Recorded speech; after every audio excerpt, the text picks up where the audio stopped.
Belarus President Alexander Lukashenko has been at the top of the country for 25 years. But the situation for the incumbent comes to a head in the presidential elections on August 9th. For the first time, the president, who has been in office since 1994, has strong competitors.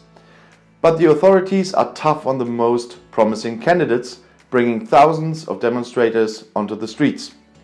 Political activist and scientist Alexander Adamyans heads one of the few independent research centers in Belarus, the Center for European Studies. The center is part of the Academy of Fine Arts, which Adamyans founded in 2014. The university is known for the fact that mostly Belarusians study there who are not satisfied with state higher education. Most students and teachers share European values and want Belarus to move closer to the European Union. So of course they're not enthusiastic about the politics of President Alexander Lukashenko, who is considered the last dictator of Europe. For Adamyans, his colleagues and many other Belarusians, the upcoming election is an opportunity to change the country. Three competitors are serious opponents for Lukashenko. Viktor Babariko, head of the Belarus Bank.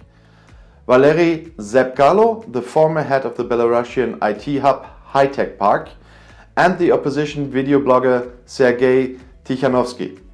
Since the beginning of the campaign, all three have received unusually broad support from the citizens and violent headwinds from the state authorities. The government is very concerned about the competition, Adamyans confirms. There were 10 candidates in the 2010 election, but Lukashenko was sure of his victory. He kept the situation under control. But the situation has changed significantly in the past 10 years. Already in 2017 it had become apparent that Lukashenko was losing popularity. At that time, the first rather weak protests had already started, explains Adamyans. This year the situation for President Lukashenko has gotten worse, also because of the corona crisis. It is not about the pandemic itself, but about the government's reaction.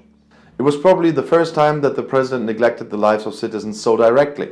Lukashenko has repeatedly claimed that nobody dies from the coronavirus, says Adamyans. According to him, only those who were too old and sick before the infection die. For many Belarusians, this sounded as if the elderly were not worth the help or healing. Such cynical and hurtful behavior contradicts the basic legality of the government because it is usually based on social security, says Adamyans. The growing dissatisfaction of the citizens has favored the emergence of new political figures such as Babariko or Zepkalo, the researcher says. They would have turned this dissatisfaction into a political agenda. The blogger Tikhanovsky is very popular among young Belarusians. He has been traveling all over the country for months and tells about the real problems of Belarusians on his YouTube channel. In May, he said he wanted to run for the presidency to free Belarus from Lukashenko. In order to run as a candidate, applicants in Belarus must collect 100,000 signatures from supporters. Tikhanovsky's supporters have collected signatures in various cities and protested Lukashenko. The police arrested the blogger during one of these actions in May. They justified this with violence against police officers. His wife, Svetlana Tikhanovskaya, is now running instead of him. She was surprisingly admitted to the election. The second opposition candidate, Babariko, was arrested by the security forces in mid-June. Now the businessman faces up to 15 years in prison. The Attorney General has opened criminal proceedings against him for education or involvement in a criminal organization and alleged financial offenses. On Tuesday, the Election Commission voted unanimously to exclude Babariko from the election. Hundreds of protesters took to the streets in the capital Minsk on Tuesday evening to protest Babariko's exclusion from the election.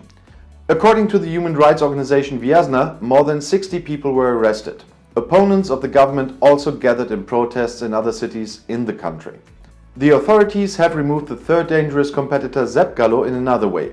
Most of his collected signatures were considered forged by the Election Commission and were not registered as candidates. The government is trying to eliminate its opponents and critics in advance to prevent mass protests, says Adamyans, but it only fights against symptoms and not against the cause of citizens' dissatisfaction. Therefore, election day is not the end of the struggle, but the beginning of new relationships between the state and society. For the first time since 1994, the state has lost its legality and turned into resistance from most of society, says the activist. Adamyans does not think the current government can fix this relationship. Apart from Svetlana Tikhanovskaya, 3 other opponents to Lukashenko are in the running, but they are considered to have no chance at all. And if you now want to know more about European politics from a German point of view, YouTube has chosen another of my videos for you right here in the end screen, right next to your chance to subscribe to my channel if you haven't done so yet. Please don't forget to click the bell as well so you'll be notified when I publish another video. I'll see you in my next video. Click and enjoy. Viel Spaß!